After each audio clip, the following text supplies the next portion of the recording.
आपको कैसे मालूम पड़ेगा?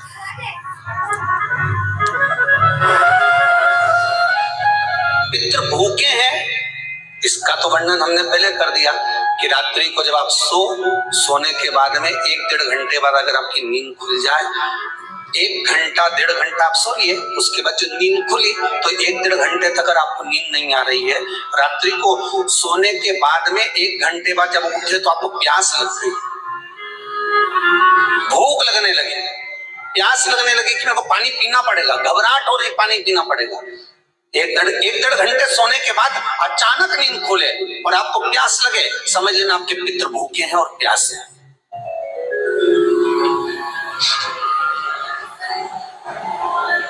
वो भूखे और प्यास है, उनको जल की जरूरत है।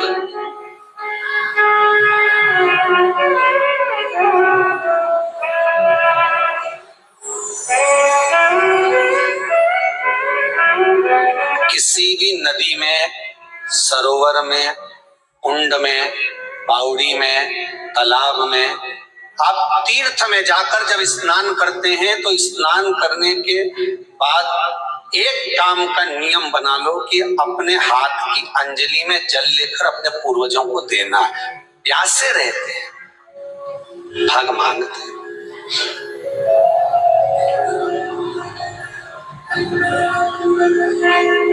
पद प्राप्त करो। 3 वृक्ष पितरों के तुल्य है। नैमिषारण्य की कथा में भी कहा था 3 वृक्ष पितरों के तुल्य हैं। पहला पीपल, दूसरा वट वृक्ष, तीसरा बेलपत्र का वृक्ष। ये पितरों के तुल्य हैं। अगर आपको रात्रि में नींद नहीं आ रही है, ऐसा लगता है कि रात्रि को 1 घंटा 1.5 घंटा सोने के बाद कुछ गलत गलत विचार आने लगते हैं, नींद सुबह 3 बजे तक 4 बजे तक नहीं आती, 4 बजे के बाद फिर नींद आती है, तो एक प्रैक्टिकल जरूर कर देखना। एक प्रैक्टिकल करने में क्या जाता है, प्रयास करने में क्या कुछ जाता है क्या? प्रैक्टिकल कर देखना कि कहीं सीवर वाला महाराज झूठ तो नहीं बोल रहा है, तो प्रैक्टिकल करने में कुछ नहीं जाए। 1 लोटा पानी लो, उसमें थोड़ा सा कच्चा दूध डाल लीजिए, श्राद्ध पक्ष चल रहा है, बेलपत्री का पेड़ या पीपल का पेड़ या बट का पेड़, इन पेड़ के नीचे ले जाकर उस दूध को दोपहर में सुबह 10 बजे से लेकर 12 बजे के बीच में ले जाकर चढ़ा दीजिए। रात्रि को फिर ना आपको प्यास लगेगी, ना भूख लगेगी, नींद एक बार लगी तो सुबह ही खुलेगी। प्रैक्टिकल करने में क्या जाता है? पानी डालने में तुम्हारा कुछ जाएगा? अरे बोलो तो सही, हमें तो 10 रुपया का दूध जरूर उसमें, और तुम इतनी चतुर हो, इतना सारा दूध थोड़ी डालोगी, तो 2 चम्मच बैठा लगे, कहा तुम इतना डालने वाली हो?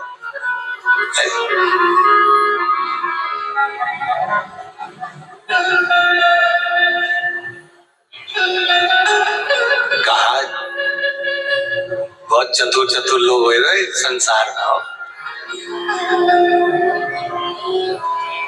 भले पूजन पाठ नहीं करे पर नहीं का एकदम मिलने आ जाए ना, क्या अम्मा जी है क्या पाठ कर रही है, फिर वो भी बैठ गई तुरंत, अभी तो सोई थी।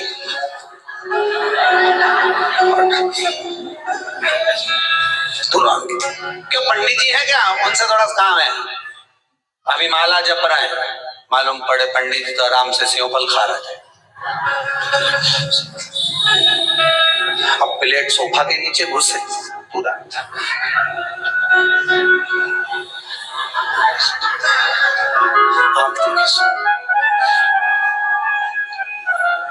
प्रैक्टिकल करने में क्या जाता, कुछ भी नहीं बिगड़ेगा, ये तो बस जल डालोगे तुम्हारा ही कुछ अच्छा हो सकता है, बाबा की कृपा है।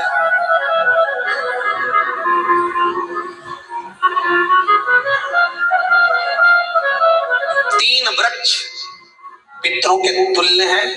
पहला जम के बोलिए पीपल, दूसरा वट वृक्ष, तीसरा बेलपत्री का वृक्ष।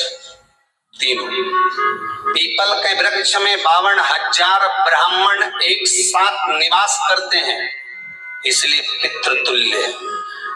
वट वृक्ष ब्रह्मा जी के मस्तक से बना, इसलिए पितृतुल्य है। और बेलपत्री का वृक्ष माता पार्वती जी के अश्रु से बना। जब आंसू गिरे थे माता जगत जननी जगदम्बा पार्वती के, उस समय पर पितृलोक में हलचल उत्पन्न हो गई थी। हमारी नातिन की आंख में आंसू कैसे आ गए? मैनावती की पुत्री है,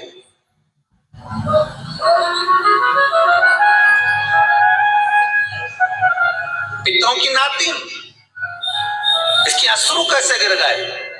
पार्वती जी ने कहा, ये आंसू नहीं, मेरा पुण्य भाग प्रकट करती हूँ बेलपत्री के रूप में। तो पितरों ने वर दिया था कि ये बेलपत्री का वृक्ष हमारा आशीर्वाद है, इसके नीचे अगर कोई दीप लगाता है, शिव को स्पर्श कर चढ़ाता है, उसके पितरों की शांति होगी। हम स्वयं उसको आशीर्वाद देने के लिए पधारे।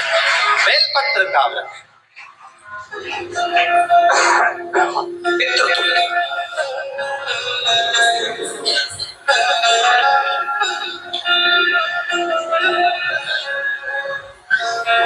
तो रात्रि को अगर भूख लग रही है, प्यास लग रही है, तो पितृदोष। दूसरा पितृदोष का लक्षण बताया, घर में कोई शुभ कार्य ना हो, वंश की वृद्धि ना हो। 1 रुपए कमाओ, 1.25 रुपए खर्च हो रहे हैं, पैसा 10 जगह से कमाई आ रही है पर घर में टिक नहीं पा रही है, आया गया, पितृदोष। जरा सी कटोरी पड़ी है, उसके पीछे विवाद चालू हो जाए, पानी ढुल गया, उसके पीछे विवाद हो जाए, या छोटी छोटी बात में घर में क्लेश मचा हुआ है, पितृदोष है। समझ लो हमारे पूर्वज हमसे खुश नहीं, प्रसन्न नहीं।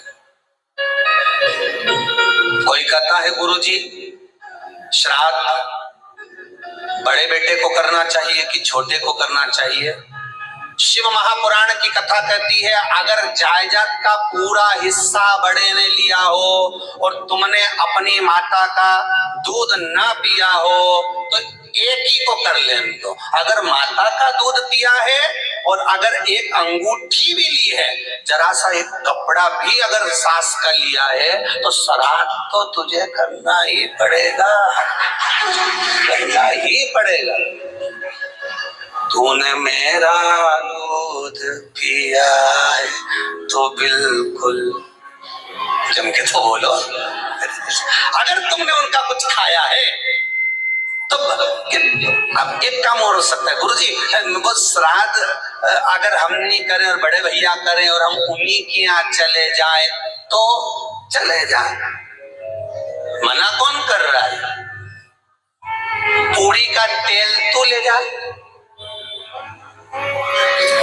खीर का दूध तो थैली तू खरीद के ले जा। जितना वहां वो सेवा करे उतनी सेवा तुम करो। गलत है क्या? जायदाद का भी तो हिस्सा किया था।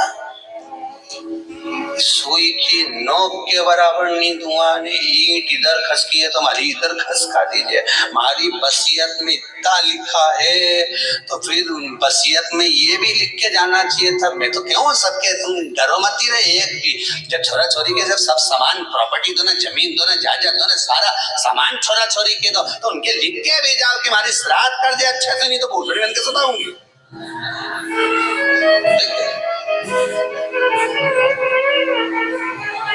श्राद्ध करो। कितना दिया तुमको? बोलो, ईमानदारी से बोलना, कितना दिया? ढेरों।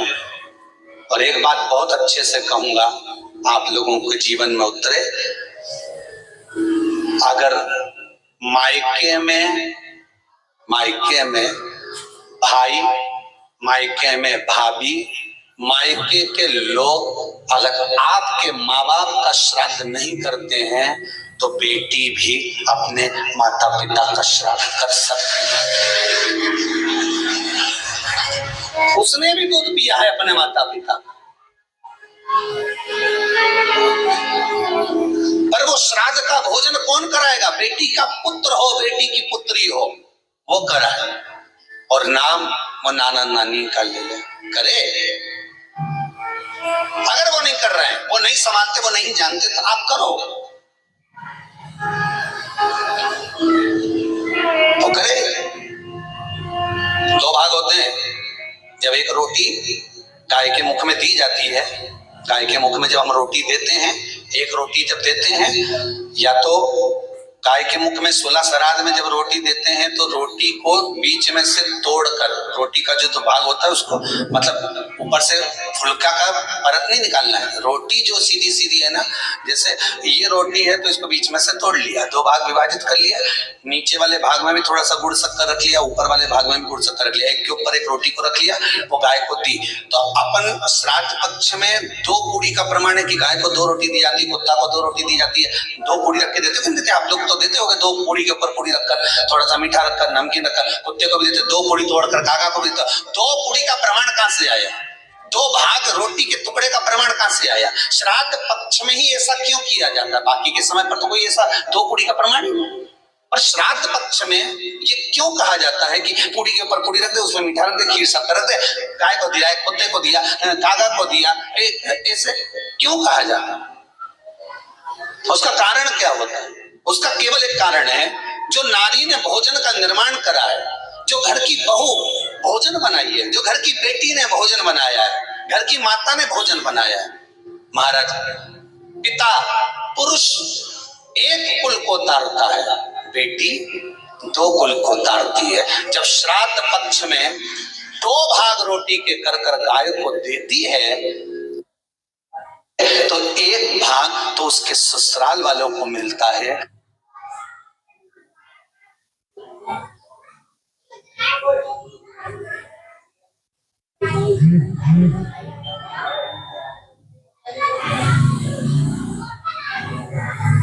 मायके को भी मिले, ससुराल को भी। जब गया जी का पिंड होता है तो नाना नानी सबका स्मरण कराया जाता है। 2 भाग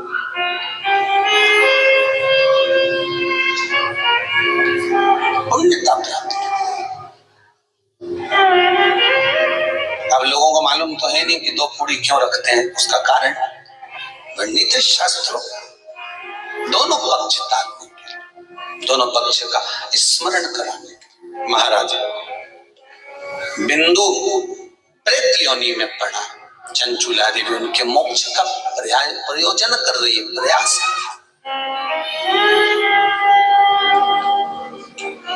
क्या करा जाए कि इनको मोक्ष मिल जाए?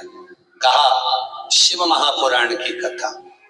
पार्वती मैया की सहेली बन गई और पार्वती मैया ने शिव महापुराण में प्रेत योनि से मुक्त होने के लिए कहा, तुम रुका जी क्या जाओ, देवऋषि नारद के पास जाओ। नारद जी ने तुमरुका जी के पास भेज दिया। क्यों? नारद जी जानते हैं मैं कथा नहीं कर सकता, मैं कथा सुन सकता हूं पर कह नहीं सकता, कहने के लिए मुझे बैठना पड़ेगा, सुनने के लिए हो सकता है कि मैं चले जाऊं वापिस आकर बैठ जाऊं।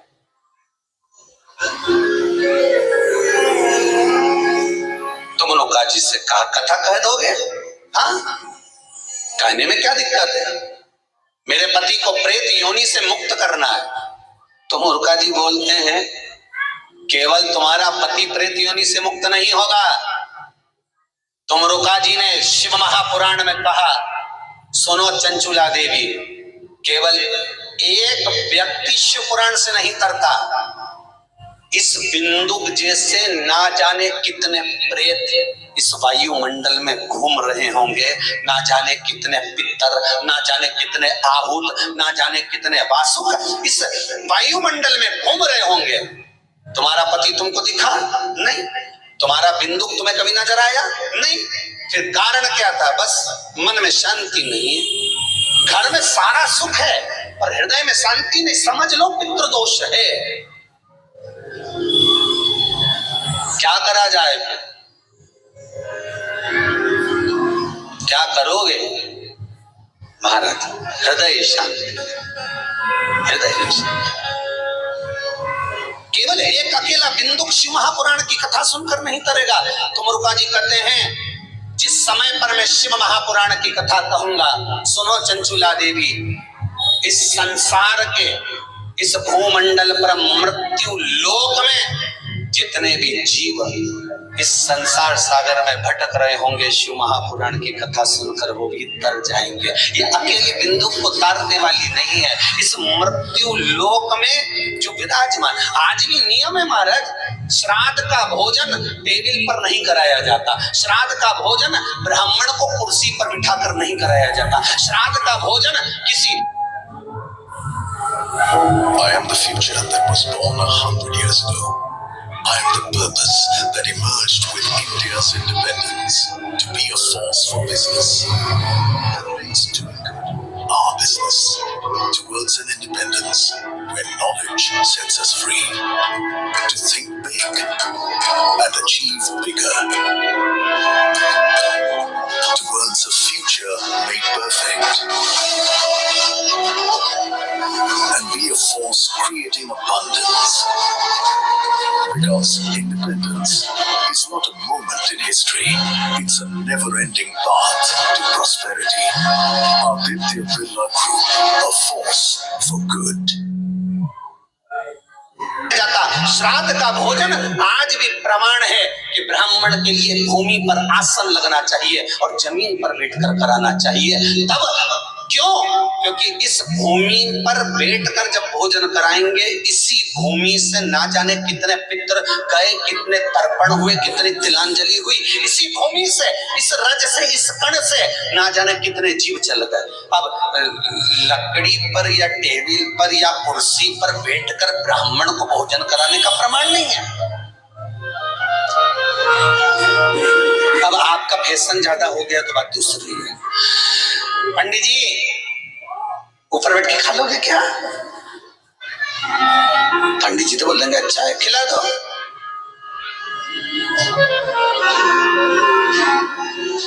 ऊपर बैठ के क्यों?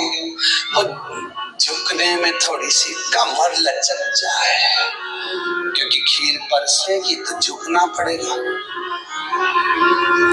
अब ब्राह्मण अगर भोजन करने आसन पर बैठेगा, तुम अगर थोड़ा झुककर परसोगी, ब्राह्मण के सम्मुख में आप थोड़ा सा भोजन कराते समय झुकोगी। जरा विचार करिए, यशोदा मैया के घर में संतान नहीं थी। यशोदा जी श्रावण के महीने में श्रावणी करने आए हुए ब्राह्मण को मात्र खीर परोसने के लिए गई थी। 52 साल की उम्र थी, संतान का सुख नहीं दिख रहा था, खीर परोसने के लिए गई। उतनी देर में ब्राह्मणों ने देखा इनके घर में संतान नहीं है, पुत्र भव कर दिया। और यशोदा जी के पति श्री नंदराय जी कह रहे हैं कि बाबा मैं 60 का या 55 की, बाल हो गए धोले और तुम कह रहे हो पुत्र होगा, कहाँ से होगा? ब्राह्मण कहते हैं ब्राह्मण जब भोजन करता है, भोजन करते समय जब कर देता है, वो वर गलत नहीं हो सकता, कहीं से भी आएगा, पर छोरा तो आएगा। और आया, कहीं से भी आया, पर पुत्र आया, क्योंकि आशीर्वाद दिया था। श्राद्ध पक्ष का भोजन टेबल पर नहीं, कुर्सी पर नहीं, श्राद्ध पक्ष का भोजन ब्राह्मण को आसन लगाकर जमीन पर कराना चाहिए। भूमि पर